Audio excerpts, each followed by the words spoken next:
Assalamualaikum warahmatullahi wabarakatuh. Alhamdulillahilladzi ja'ala Ramadana shahra siyama lil mu'minin. Wassalatu wassalamu ala asyrafil anbiya'i wal mursalin wa ala alihi wa ashabihi al-mujahidin ta'irin. Amma ba'd. Jamaah qiyamul Ramadan rahimakumullah. Alhamdulillah, pada malam hari ini kita telah menyelesaikan qiyamul Ramadan malam yang ke-25. Tersisa waktu ada 5 malam. Maka pada kesempatan malam hari ini, malam yang ke-25, banyaknya pertentangan, banyaknya pertanyaan, sehingga banyaknya keraguan-raguan dan kebingungan. Di sini, di kesempatan ini kembali kita akan memberikan uraian tentang makna Ramadan secara umum. Kenapa ada sebahagian yang berpaham bahwasanya Ramadan itu 10 malam pertama, 10 malam kedua, dan 10 malam ketiga. 10 malam pertama seringkali orang menyebut dengan 10 malam rahmat. Kemudian 10 malam kedua seringkali orang menyebut malam maghfirah. Dan 10 malam ketiga seringkali orang menyebut Idul Binatang. Di sini kita menegaskan bahwa Ramadan adalah keseluruhan daripada proses-proses pengampunan. Jadi Ramadan itu ke-30 malamnya, atau jika jatuh hari 29, maka sabulanan itu disebut malam-malam pengampunan. Marilah kita merinci proses malam pengampunan di situ. 10 malam pertama yang dimaksud dengan malam rahmat adalah proses penciptaan manusia itu yang dijelaskan di dalam Al-A'raf 172 dan An-Nisa dan surah-surah yang lain, bahwasanya semua manusia berproses di alam rahim itu berdasarkan dengan bertemunya 2 mata air. Maka 10 malam pertama itu laksana diri kita itu berada pada posisi seperti air yang disempurnakan. Bayangkan diri kita ini di 10 malam pertama itu ketika air dikeluarkan dari tulang Adam, Al-A'raf ayat 172. Kemudian aku datangi ia, kata Allah, aku minta ia persaksian, alastu birabbikum bala syahidna. Maka telah di sini 10 malam pertama itu kita marilah kami aja untuk menikmati yang Ramadan dari awal malam hingga 10 malam akhir dari malam atau fase pertama dari Ramadan. Marilah kita letakkan diri kita laksana seperti air, dan air itu sudah menyaksikan Tuhannya. Kata air, qalu bala syahidna, benar engkau Tuhanku. Maka kita sembahyang tarawih 6 pertama itu adalah menyaksikan diri kita seorang dahulu hingga menembus kepada Tuhan. Apabila kita mengenali diri kita, menembus menyaksikan diri kita, inilah yang disebut rahmat Allah itu hadir lagi. Ampunan Allah yang pertama itu adalah kepada asal diri kita, yaitu air. Pada air dahulu. Maka ketika air tadi bersaksi, bala syahidina, itulah persaksian yang awal. Kemudian memasuki fase 10 yang kedua. 10 fase yang kedua adalah proses air menjadi darah. Kapan terjadinya proses air menjadi darah? Darah itu warnanya merah. Maka disitulah ada yang disebut dengan sesuatu yang berwarna atau membuat sifat suci. Maka disinilah proses pembuatan atau merubah warna dari air putih tadi menjadi air merah yang disebut darah. Kemudian darah tadi itulah yang disebut dengan maghfirah. Maghfirah itu artinya darah ini sudah memiliki sifat. Apakah sifat emosi, apakah sifat itu ada keinginan dan sebagainya, inilah yang disebut berwarna. Maka disitulah kita berdoa, Allahumma firli zunubi ya rabbal alamin. Zunubi itu artinya kata-kata zulum, sesuatu yang tidak terlihat kesalahan kita yang sangat besar. Kita memohon keampunan atas kesalahan kita. Maka inilah yang kita maksud tadi, Ramadan itu sebulanan memang malam pengampunan. Cuma 10 malam pertama itu pengampunan itu berproses kepada asal kita.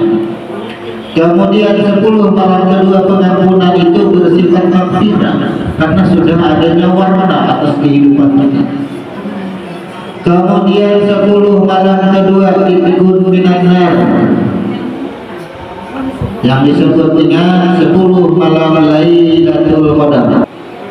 Kapan terjadinya? Inilah ketika darah yang merah tadi berproses, akhirnya kental yang disebut dengan segumpal daging berbentuk hati. Jadi 10 malam akhir ini diri kita itu laksana hati kita itu.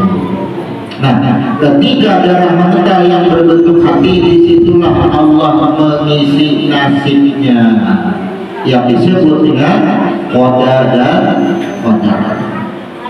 Jadi kita pahami dulu sini. Allah menetapkan qada, berarti Allah membentuk wadah, membentuk hati. Kapan ini terjadi? Di malam genap. Jadi malam genap itu membuat rancangan, membuat kisah. Di malam ganjil penyerahan sudah yang disebut dengan ketetapan, makanya qadar. Nah, makanya apa? Gunakanlah 10 malam terakhir ini adalah malam-malam pengampunan akan ketetapan kita. Gunakanlah malam terakhir ini atau 10 malam terakhir ini adalah pengampunan bagi wadahnya, yaitu hati kita. Oh, makanya Nabi itu menggawe 10 malam berturut-turut itu dengan iktikaf. Karena pada malam ganjil seolah-olah kita itu sedang mencatat, menulis. Nah, kita hayalkan dahulu. Malam ganjil itu sama kita membuat perencanaan. Aku dia hendak besok, hendak ke situ, hendak ke sini, hendak tempat itu, hendak tempat ini. Itu sama dengan malam ganjil. Bila sudah siangnya ya dilaksanakan itu tadi, rencana tadi laksana, disebut dengan malam ganjil, ditetapkanlah itu tadi. Aku kayaknya kawakan inilah disebut dengan 10 malam ganjil. Carilah di 10 malam terakhir. Inilah kenapa kita harus menguatkan ada 10 malam terakhir itu dengan menguatkan amal ibadah kita.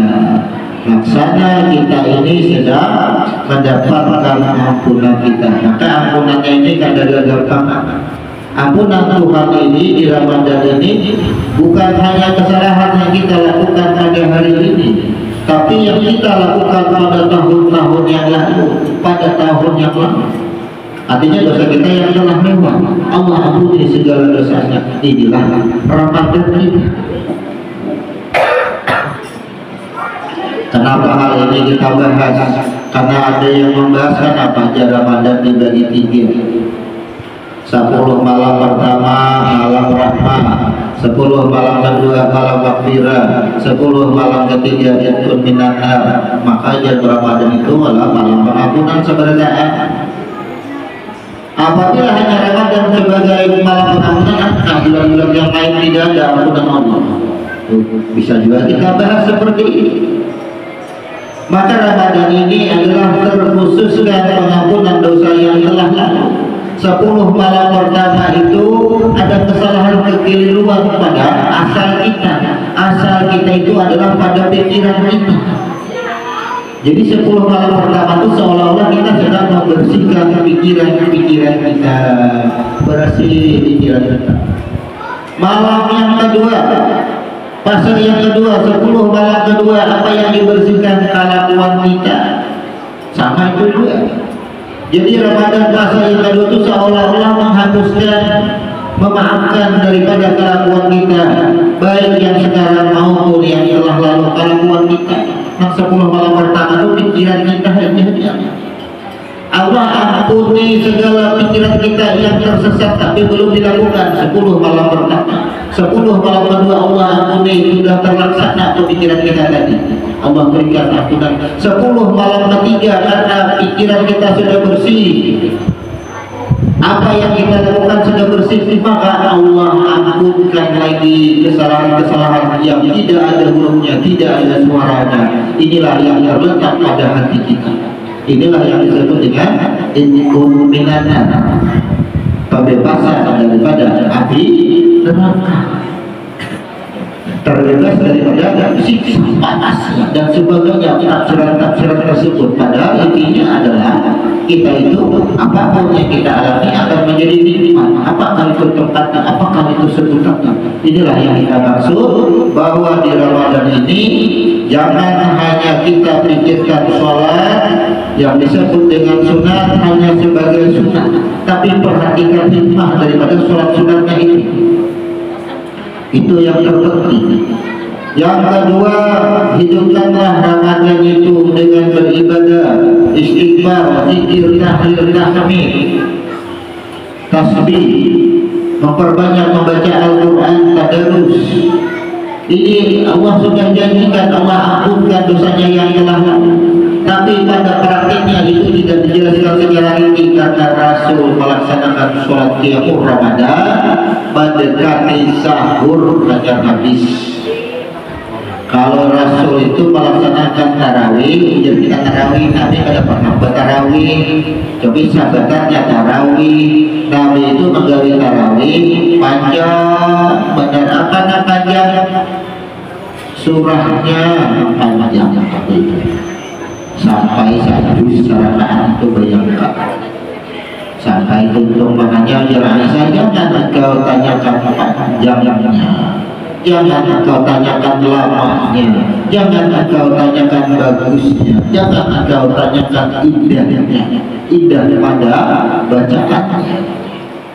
Jadi yang ditanyakan karena nggak bisa berjalan seorang. Tapi ketika berjamaah ada hadis perpendeklah. Nah, maka di sini kenapa tadi kita membaca surah-surah itu? Ingat ya, ini sampai yang apa aja. Iba sudah Fatihah membaca surah, maka pilihlah surah itu yang berkenaan dengan kejadian diri kita pada hari tersebut, atau pilihlah surah yang berkenaan dengan hari.